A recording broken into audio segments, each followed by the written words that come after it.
भरतपुर नाम के गांव में सिम्बा नामक एक लड़का रहता था। सिम्बा अनपढ़ था। वो गांव में खेतीबाड़ी किया करता था। एक दिन गांव में सिम्बा की शादी होती है। सिम्बा की बीवी 10वीं क्लास पढ़ी हुई थी। सिम्बा की बीवी कोमल भूत प्रेत को नहीं मानती थी। वह पढ़ी लिखी होने के कारण इन सब में विश्वास नहीं करती थी। सिम्बा के माता पिता ने सिम्बा की बीवी को घर आने के बाद घर में कुछ भी मिठाई बनाने के लिए मना किया। कोमल को सिम्बा के माता पिता की ये बात बहुत अजीब लगी। आखिर इस घर में कभी मीठा क्यों नहीं बनता और सिम्बा के माता पिता ने उसे बनाने के लिए मना क्यों किया। कोमल को शादी से पहले रोज सुबह उठकर पूजा करने की आदत थी और वो भगवान जी को मीठे का ही भोग लगाती और सबको वही प्रसाद बांटती। परंतु सिम्बा के माता पिता ने उसे घर में मीठा बनाने व खाने से मना कर दिया था। इस बात से कोमल बहुत परेशान हुई।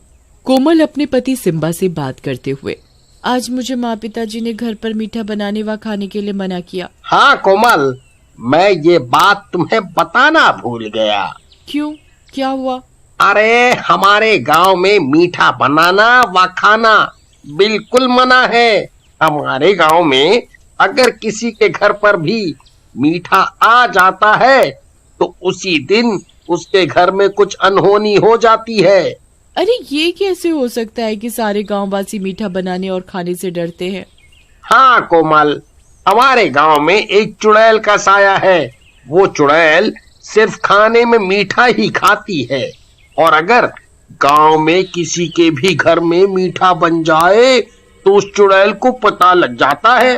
वो मीठा खाने के बहाने उसके घर में आ जाती है और उसके घर में अनहोनी कर देती है। कोमल ये बात सुनकर बहुत जोर जोर से हंसने लगती है। अच्छी, आपने भी क्या कहानी बनाई है? नहीं कोमल, तुम इस बात को बिल्कुल भी मजाक मत लेना। ये एक सच्ची बात है। और तुम्हें इस बात का बहुत ध्यान रखना है, हमारे घर पर कोई दिक्कत ना हो। हाँ अजी, ऐसा कुछ नहीं होता। ना ही मैं इन सब बातों पर विश्वास करती हूँ। मेरी तो बचपन से आदत रही है। मैं सुबह उठकर भगवान जी की पूजा करती हूँ और उन्हें भोग में कुछ मीठा ही बनाकर खिलाती हूँ। कोमल, तुम्हें पूजा करने के लिए कोई मनाही नहीं है। तुम प्रसाद में कुछ भी बनाकर भगवान जी को भोग लगा देना, परंतु घर पर मीठा नहीं बनना चाहिए, ना ही आना चाहिए। हाँ ठीक है। कोमल सिम्बा को ठीक है तो बोल देती है, परंतु वो अगले ही दिन उठकर चुपके से थोड़ा सा हलवा बना लेती है।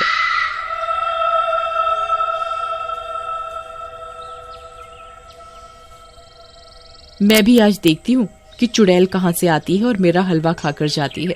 दोपहर में जब घर में कोमल के सिवा कोई नहीं होता तब कोमल देखती है कि उनकी पड़ोसन की बेटी बाहर खेल रही है। कोमल उसे चुपके से बुलाती है। गुड़िया, गुड़िया, सुनो, मैंने आज अपने हाथ से हलवा बनाया है, जरा सा खाकर तो बताओ कैसा बना। नहीं आंटी, ये मैं नहीं खा सकती। मुझे मम्मी ने मना किया है मीठा खाने के लिए, और आप भी मत खाओ। अगर उस मीठा खाने वाली चुड़ैल को पता लग गया ना तो हम दोनों की जान को आफत है। आप इसे जल्दी से फेंक दो। अरे गुड़िया, ये चुड़ैल बुड़ैल कुछ नहीं होता। आ जाओ, हम दोनों ही मिलकर खाते हैं। कोमल की बात सुनकर गुड़िया को भी खाने का लालच आ जाता है। ठीक है आंटी, पर आप ये बात मम्मी को मत बताना। अरे तुम इस बात की चिंता मत करो, मैं किसी को कुछ नहीं बताऊंगी।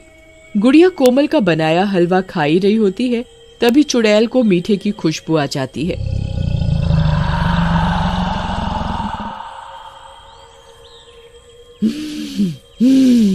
आज लगता है गांव में किसी ने कुछ मीठा बनाया है।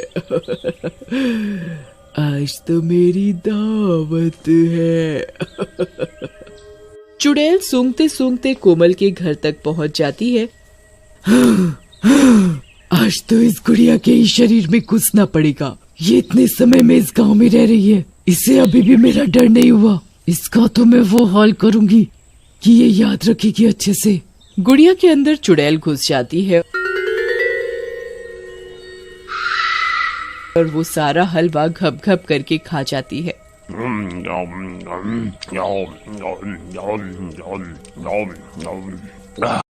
हलवा खाकर गुड़िया अपने घर चली जाती है। गुड़िया के अंदर अब चुड़ैल घुसने के कारण वो अजीबोगरीब हरकत करने लग जाती है। गुड़िया की आंखें बिल्कुल लाल हो जाती हैं और ये घर जाकर खाने के लिए बहुत जोर जोर से चिल्लाने लगती है। ए बुढ़िया, खाना ला मेरे लिए। गुड़िया, तुम्हें क्या हुआ? तुम इतनी बदतमीजी से बात कैसे कर रही हो? ए बुढ़िया, मुझसे ज्यादा सवाल जवाब मत कर, जितना बोला है उतना कर तू।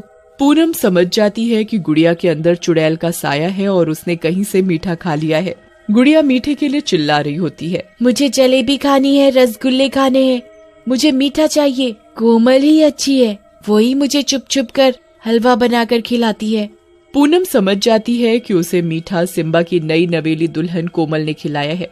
हाँ गुड़िया बेटा, तुम अंदर कमरे में बैठो, मैं तुम्हारे लिए अभी गरम गरम जलेबी बनाकर लाती हूँ।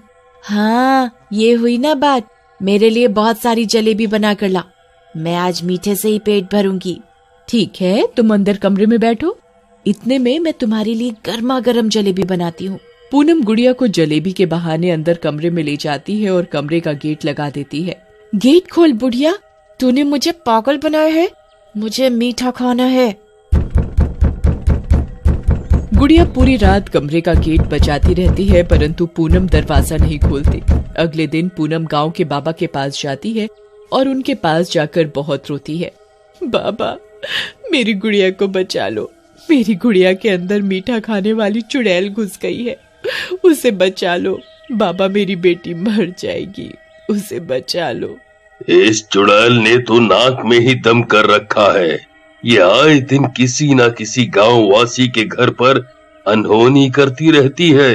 इस चुड़ैल का आज कुछ न कुछ तो करना ही पड़ेगा। बस बाबा जी, आप मेरी बेटी को बचा लो। बेटा, तुम्हें पता है कि वो चुड़ैल उसके अंदर कैसे आई? जी बाबा जी, वो हमारे पड़ोस में सिम्बा की नई नवेली दुल्हन आई है, उसने हलवा बनाकर मेरी गुड़िया को खिला दिया है, उसके ही चक्कर में मेरी गुड़िया के शरीर में चुड़ैल ने प्रवेश कर लिया है।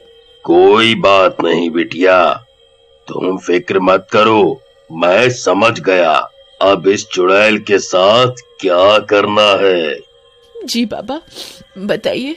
मैं तुम्हें ये गंगा जल दे रहा हूँ, तुम ऐसा करना, आज घर जाकर कुछ मीठा ही बनाना और मीठा बनाते हुए उसके अंदर ये गंगा जल डाल देना और साथ ही वही प्रसाद तुम अपने घर के मंदिर में हनुमान जी को भोग लगाना और उसके बाद तुम वही मीठा प्रसाद के रूप में अपनी बेटी गुड़िया को दे देना। जी बाबा, मैं ऐसा ही करूंगी। बाबा पूनम को गंगा जल थमा देता है और घर पर जाकर मीठा बनाने को कहता है। पूनम घर जाती है और बहुत सारी जलेबी बनाती है। गुड़िया, ये लो बेटा, मैंने तुम्हारे लिए जलेबी बना दी, तुम्हें यही खानी थी ना? ए पागल बुढ़िया औरत, तुझे पता है ना मैं कल से भूखी हूँ, तूने मुझे कमरे में बंद क्यों कर दिया? तुझे तो मैं अच्छे से बताऊंगी, रुक जा, मैं पहले जलेबी खा लूं, फिर देखती हूँ तुझे। चुड़ैल घप घप करके सारी जलेबी खाने लगती है।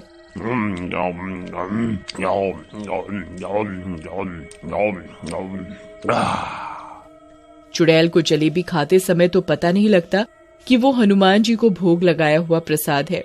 चुड़ैल बिना किसी झिझक के सारी जलेबी खाने में लगी होती है। जैसे ही चुड़ैल जलेबी का आखिरी टुकड़ा खा रही होती है, तभी उसका शरीर जलने लग जाता है।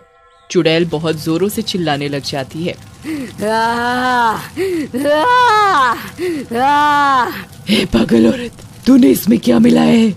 ये मेरे शरीर को क्या हुआ है? ये जल कैसे रहा है? तुझे बहुत शौक था ना मीठा खाने का, अब खा तू जी भर के। अरे ये मेरा शरीर कैसे जल रहा है? मुझे क्या हुआ? तुझे पता नहीं है, ये कोई साधारण जलेबी नहीं है, ये गंगा जल में बनाई गई जलेबी है और हनुमान जी को भोग लगाई हुई है। तू मुझे क्या बताएगी?